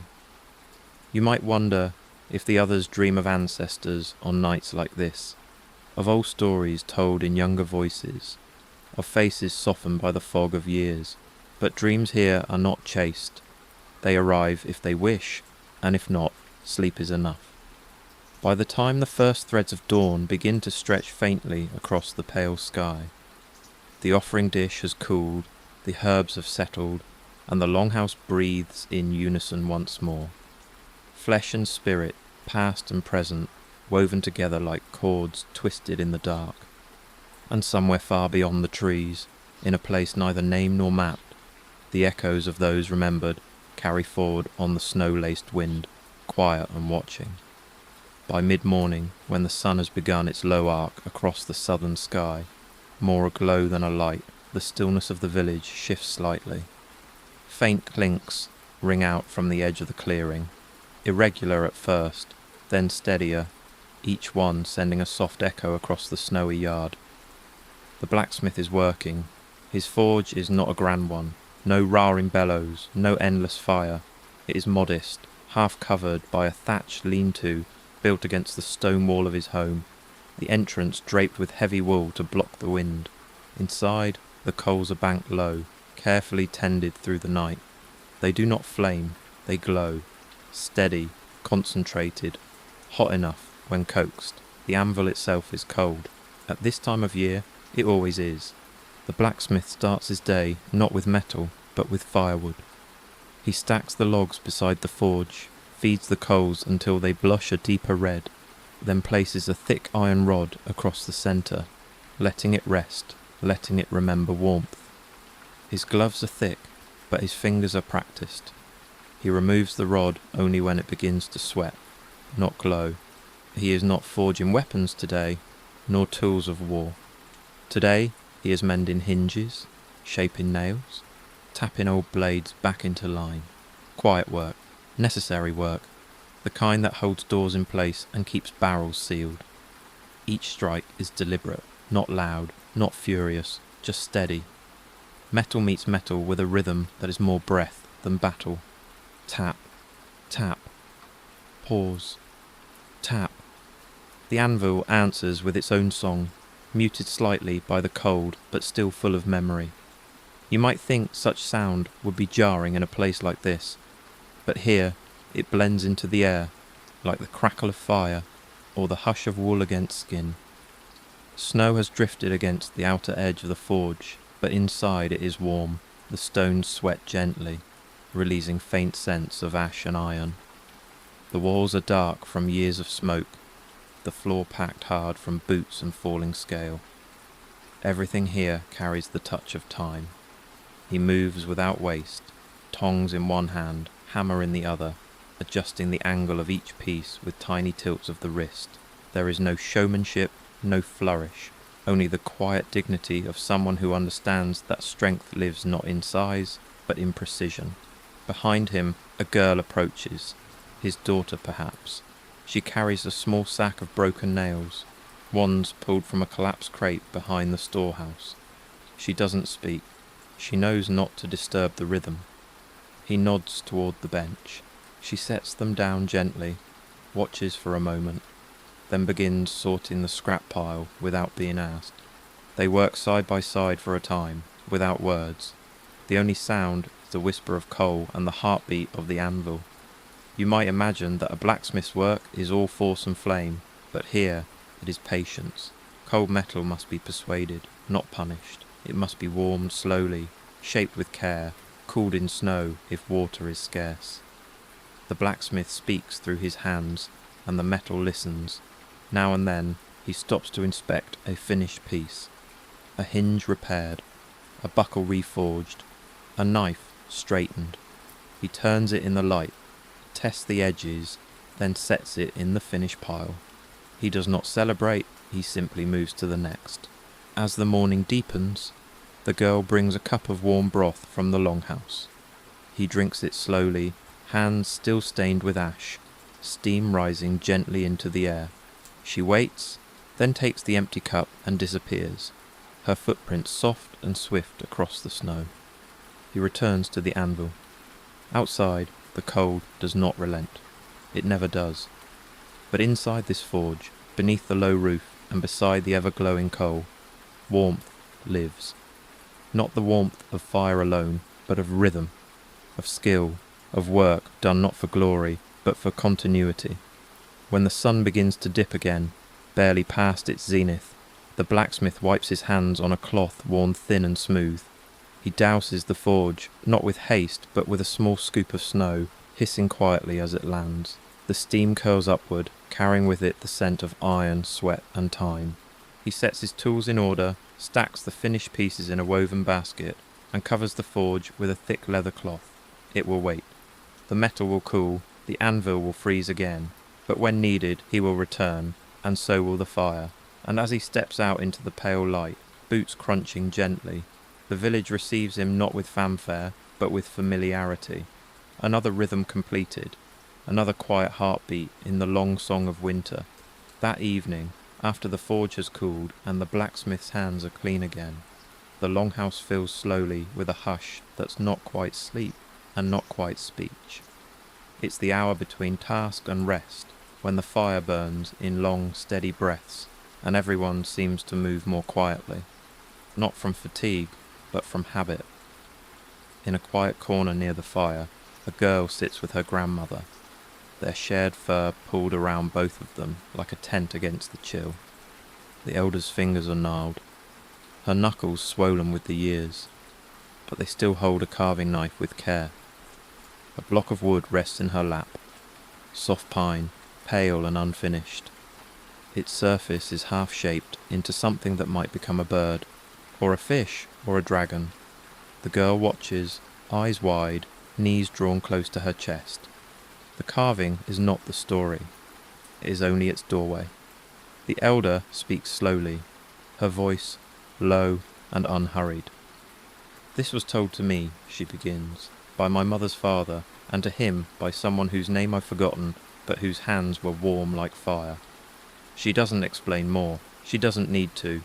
The story rises like steam from the surface of the fire, a tale of a winter even deeper than this one, of a family caught in snow for so many days that the door froze shut, of a woman who sang every night until the frost cracked and let them free. The girl listens, her head tilted, mouth slightly open. She does not interrupt. She does not ask questions. This is not a story to understand. It is a story to receive, to hold like bread, warm in the hand, soft in the middle, full of something more than flour and water. The grandmother pauses often, not because she forgets, but because space is part of the telling. Silence, in stories like these, is not absence, it is breath. It is letting the tale settle before the next piece begins. Others in the longhouse lean slightly closer, not overtly, but enough to catch the words. A man sharpening a knife pauses his motion. A woman at the loom lowers her arms and rests them across her lap. Even the dogs lie more still, their ears twitching slightly, as if the rhythm of the voice is something they too understand. The story weaves through time, not in a straight line, but in gentle curves. There are no heroes here, no battles won, no kings named, only people. A man who fell through ice and lived because a child heard his cough. A woman who warmed a room with her laughter until spring arrived. A boy who built a flute from a fallen branch and played it once, only once, and changed the direction of a snowstorm. You might not find these tales in any scroll or saga, but in this village they are known. They are handed down not because they are grand, but because they are warm, because they hold pieces of the ones who came before. The girl reaches out once to touch the carving. The elder lets her. The wood is still rough, the shape not yet certain. "It might be a bird," the grandmother says, "or it might be a story." The girl nods. She understands. The carving and the telling are the same thing. Both are shapes made from memory, from hands, from breath. Later, when the story fades into the fire's crackle, the elder hands the carving to the girl, not finished, but begun. A gift, a task, a whisper of something to be continued. The girl doesn't speak. She holds it close, presses her cheek to the unfinished wing. The firelight catches her eyes, and the whole longhouse seems to exhale together. You might think stories are told only for entertainment, but here they are tools. They mend what breaks. They warm what goes cold. They build bridges between one winter and the next. And long after the fire dims and the carving is tucked beneath a blanket, the story lives on. Not as a tale to be retold exactly, but as something folded into the heart. Something that waits until it is needed, then speaks again. As dawn drifts in through the smoke hole, grey and quiet, the longhouse begins to stir, not all at once, but in layers, like thawing earth. The air is cold again, not sharply so, but in that deep, bone-aware way that speaks of snow packed against walls, of breath caught in woolen folds, of winter still holding strong. One of the first to rise is a woman whose role is both unspoken and known. She tends to the sleeping places. She does not cook, does not sew. Her hands are worn from gathering straw, her knees from kneeling, but she carries a quiet pride. Clean sleeping is the difference between strength and illness, between one more season or one less. The sleeping pallets in the longhouse are laid with straw, golden in autumn, now duller, flattened by weeks of sleep. Beneath the furs and skins, it cushions the body against the floor and draws away the cold. But over time, it carries more than warmth. It carries guests. Lice are no shame here. They are part of winter, like coughs and frozen boots. The trick is vigilance, patience, repetition. And so, as the others stretch and yawn, she moves among them, lifting blankets gently, drawing out handfuls of old straw and shaking them into a wide birch basket. She doesn't judge, she doesn't speak unless spoken to, she works. A young boy scratches his neck. She notices, but says nothing. She will leave a pouch of dried thyme and yarrow by his mother's furs later, the scent strong enough to warn off the tiny invaders. For now she keeps moving, lifting, replacing, smoothing. She hums barely, a tune that follows the motion of her hands. The new straw is mixed with dried leaves and bits of pine.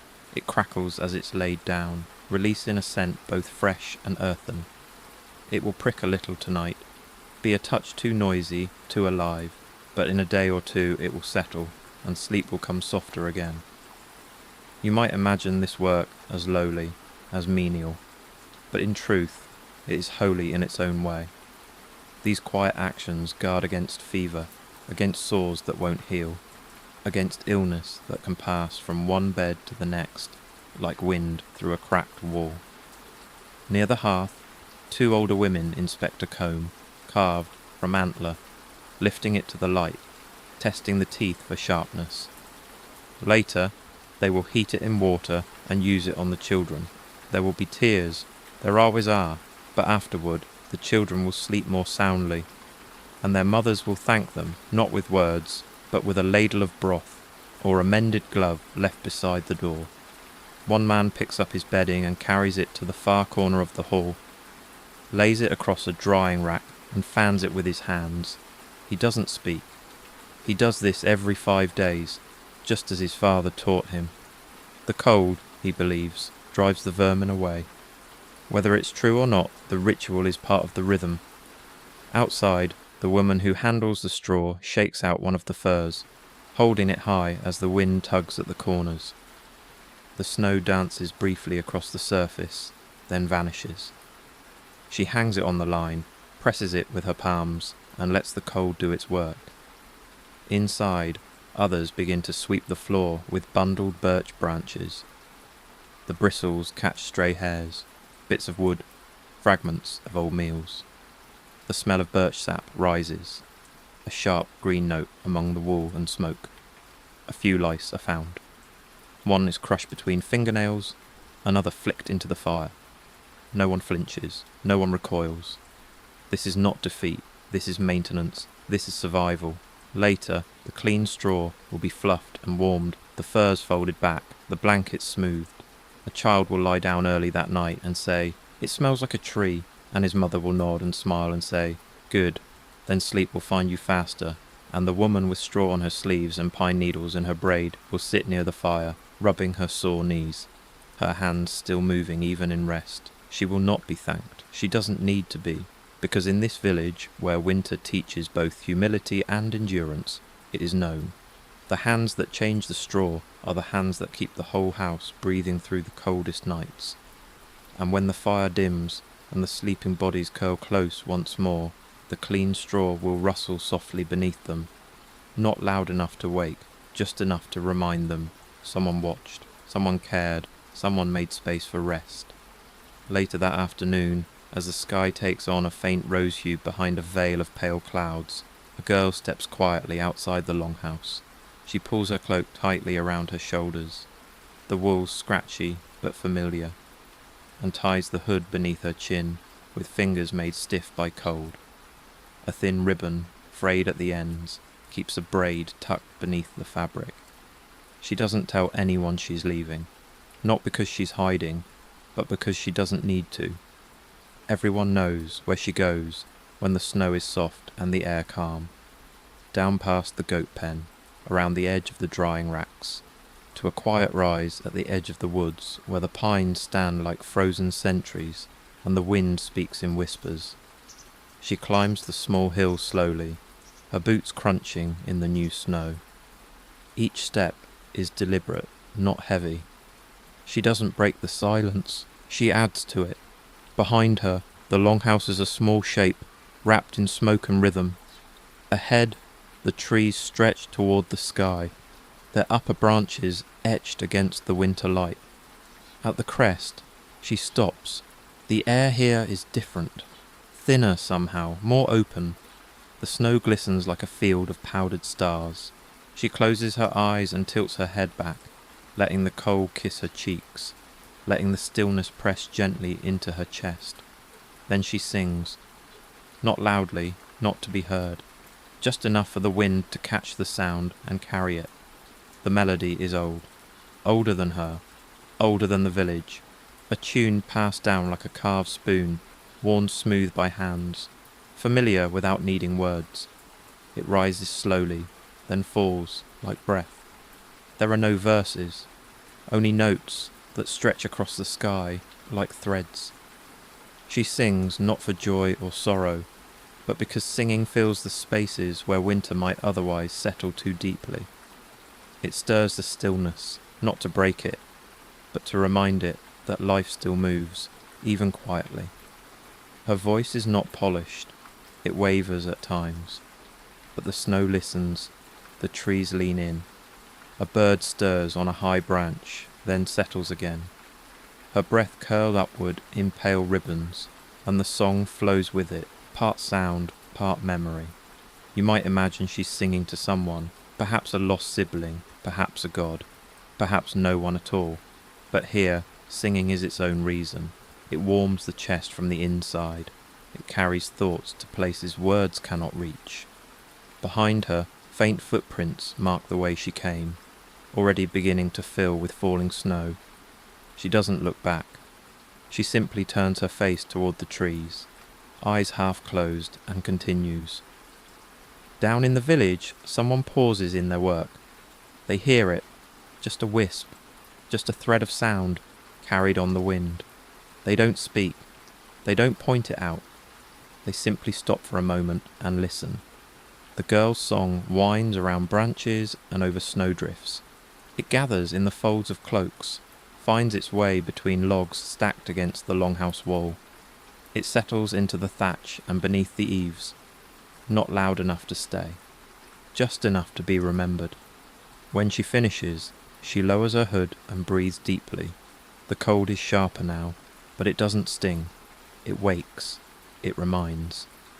She tucks her hands beneath her arms, lets the silence return, and begins the walk home. Each footstep matches her breath. Each breath carries a trace of the song. The trail behind her is faint but sure. By the time she reaches the door, the snow has begun to fall again, soft and slow. She knocks once and steps inside, blinking as the firelight greets her. No one says anything, but someone passes her a cup. Someone makes space beside the hearth, and when she pulls back her hood, a small smile passes from one face to another. They heard her. They all did. And so, the day continues. Not louder, not brighter, but just a little warmer, a little fuller. Because sometimes, even in a village shaped by silence and snow, one song can carry more than sound. It can carry the whole of winter in its arms and make it something to hold, not to fear. The next morning, after the embers have been coaxed back to life, and a thin porridge has been ladled into wooden bowls, a man steps outside with a bundle under his arm. His beard is trimmed short, dusted with frost, and his eyes are clear, but tired, the kind of tired that lives deep in the bones, not from weariness, but from years of looking closely at the world. He walks slowly, past the goat pen, past the drying fish, to a bench set beneath the windbreak of the longhouse wall. It's an old bench, the wood split in places, the legs uneven from years of shifting soil, but it still holds his weight.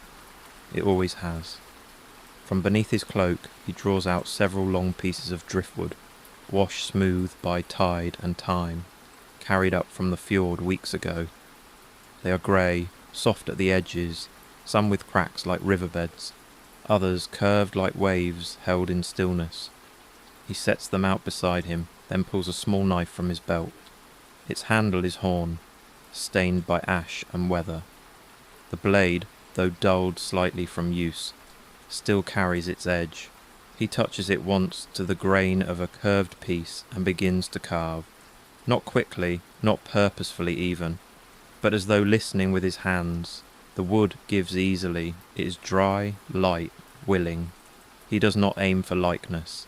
He does not try to make a horse or a god or a seal. He lets the shape emerge on its own, following the grain, working with the bend, the knots, the imperfections. The girl who sang yesterday approaches, her arms wrapped tight across her chest. She says nothing, just sits on the edge of the bench. He nods, carves, says quietly, "This one has the sea in it." She nods too and watches. One piece becomes something like a feather, another a winding line that could be a snake or a river or neither. He places each carving in a small pile by his side. Not trophies, not tools, just pieces of thought given form. You might think of carving as art, but here it is something gentler. It is waiting, listening, releasing what the wood has already begun. In the quiet moments between chores, it becomes a way to keep the hands moving, while the heart drifts where it needs to. Others pass by. One man nods. A woman pauses to rub her shoulder and watch. No one interrupts. The village knows what he does here, even if no one speaks of it. When he was younger, he carved long handles for tools, rough edges from sled runners, the beams of doors. But in winter, when wood is scarce and tools already made, he carves these nothings, these somethings. Hope, here, is not shouted. It is shape. He offers one to the girl beside him, a spiral, tight and smooth, fitting easily into her palm. She doesn't ask what it is. She only holds it, closes her hand around it and says, "It feels like a thought I forgot." He smiles. A rare thing, then returns to the next piece. Outside, the snow lightens briefly. The wind shifts direction. Somewhere, a crow caws once, then is gone. The bench creaks as he leans forward to blow a curl of dust from the wood. The carvings will pile up by evening. Some will be tied into cords and hung above sleeping places. Others will be placed in pockets or pouches. A few may be burned eventually, not carelessly, but when their time has passed. And the rest, left on shelves, in corners, in folds of fur, where a hand might find them during the long, quiet hours of night. In this village, people do not speak often of hope, but it lives here, in carved driftwood, in songs on hillsides, in the slow work of hands that know not everything must be useful to matter. And so, the man carves, the girl watches, and the coal shifts quietly around them, held back, not by fire alone, but by the small tender shapes of persistence. As the days slowly lengthen, not dramatically, but by the width of a finger's shadow at dusk, there is a quiet awareness growing in the longhouse, a sense that change is still far, but not impossible. It comes not with celebration, but with small signs, barely noticed, gently observed. The snow still falls, and the wind still pries at door frames and shutters. But one morning, the water in the bucket by the door does not freeze entirely. The surface holds a fragile skin of ice that cracks softly under a fingertip instead of resisting like stone. A small thing, yet someone notices and says nothing. The knowledge passes silently, like smoke through the rafters. A raven calls earlier than usual, wheeling once above the smoke hole, before vanishing toward the pines. A child collecting kindling finds a beetle curled beneath a piece of bark. Not moving, not warm, but there, still present, still holding on. She carries it inside in her mitten, showing her grandmother, who nods and sets the bark near the hearth, just close enough to let the cold bleed away. No one dares say the word spring aloud. It would feel like asking too much, but it lives in the corners now, in the loosened snow on the roof, in the way a dog's coat begins to shed in clumps, in the dreams that shift gently toward warmth. The goats are restless, not in distress, just in movement. They stomp a little more, chew more slowly, test the air at the crack of the pen door with quiet nostrils. One of them bleats at odd hours, her voice sharp but uncertain, as if remembering a hillside she once climbed. Inside, The longhouse breathes more lightly in the evenings. The furs are still thick, the boots still damp, the meals still sparse, but shoulders are not so hunched. Backs straighten just a little after work is done. The silence at night is less heavy, less pressed down by snow. You might imagine a village would erupt with joy at the first sign of thaw, but here joy is cautious, is whispered between generations, passed like an egg from hand to hand. The old ones have seen early melt followed by deep frost. They watch the sun, yes, but they watch the wind more closely. Still, things shift. A woman dips her comb in water and notices the ice doesn't cling to the teeth as stubbornly. A boy slips while carrying firewood and laughs instead of crying. The bread, though still dense and dry, rises half a finger taller in the warmth of a newly repaired hearth. One morning, someone finds a patch of ground near the forge where the snow has melted clean away. Just a palm-sized oval of dark earth, rich and wet and smelling faintly of last summer's roots. No one steps on it.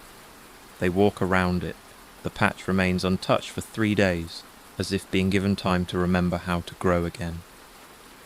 A girl hums a different tune while fetching water. No one asks where she heard it. It is not from the winter songs. It is from somewhere else. Light, circular, like a path around a thawing pond. A man sitting on the edge of the village, sharpening a blade, pauses and lifts his nose slightly. Not for danger, but for change. The air is still cold, but it carries something new. Not warmth exactly. A loosening, a lean towards softness. Even the stars seem to shine differently. Higher perhaps, or slower to arrive. At night, fewer clouds hang overhead, and the sky opens up, revealing more of its wide, watchful face. A child points to a new cluster of lights and names them without asking for confirmation. No one corrects her. The stars have many names. One more won't hurt. Inside the longhouse, someone places the first carved driftwood bird of the season near the door. Not on a shelf, but just beside the threshold, facing outward, not as protection, not as superstition, but as acknowledgement. That something, maybe, is beginning to shift. And when the fire is banked for the night, and the last bowl is rinsed with snowmelt, and the final cough has quieted into sleep, the longhouse settles not with heaviness, but with readiness, not for spring itself, but for the idea of it. It is still a rumour, still a distant, unseen guest, but in this place where winters last long and deep, even a rumour can feel like a promise. The final days of winter do not arrive with fanfare. They come slowly, like mist creeping through trees, or breath warming a window.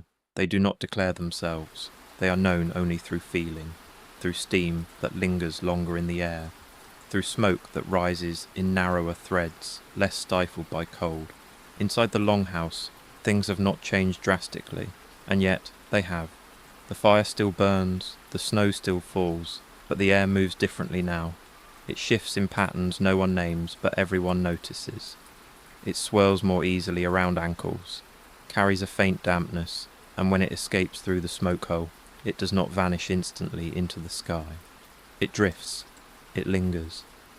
In the morning, the stones near the hearth sweat slightly before the fire is lit. A cloth left too close to the wall dries by mid-afternoon without being moved. Water placed near the door no longer freezes at night, though it grows cold enough to sting. The longhouse exhales more deeply now. The logs in the wall groan less.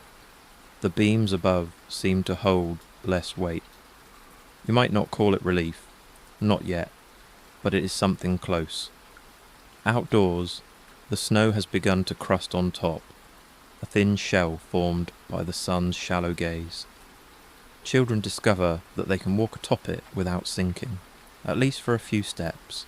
They laugh, they fall. Their voices carry farther than before, bouncing off bare trees rather than being swallowed by drifts. The smoke from every home now curls upward and then outward, painting soft lines across the sky like charcoal on linen. Birds return, not many, not loud, but enough. A single call in the distance, a pair of wings overhead. Someone glances upward, no one speaks. The goats grow restless again, they nudge at their fences. The dogs dig at the packed snow, seeking the soft earth beneath. A woman sweeping the threshold stops to smell the air.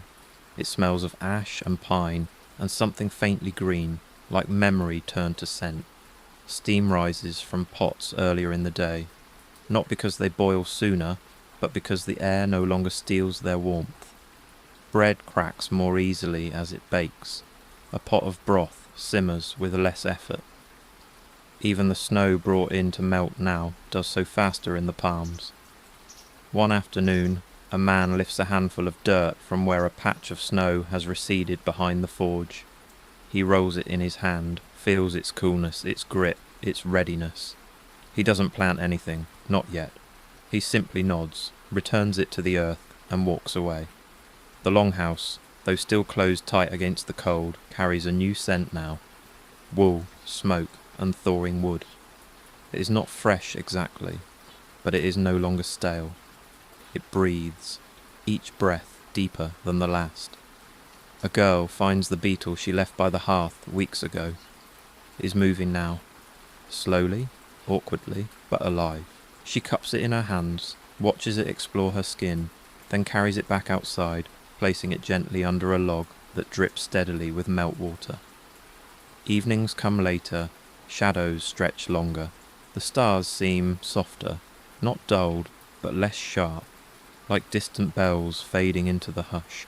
Inside, stories are told not just of gods and winters and long-ago winds, but of seeds and fields and boats not yet unmoored. They are spoken in low voices, as if saying them too loudly might chase spring back into hiding. You might expect a celebration, a feast, a fire, a song, but here, the return of warmth is not something to greet with a noise. It is something to meet with open hands, with work to be done, with quiet gratitude. And so, one morning, someone places a small pot near the hearth and presses a few dried seeds into the damp earth. Not many, just 3, enough to try, enough to hope. The smoke curls upward, the steam lifts from broth.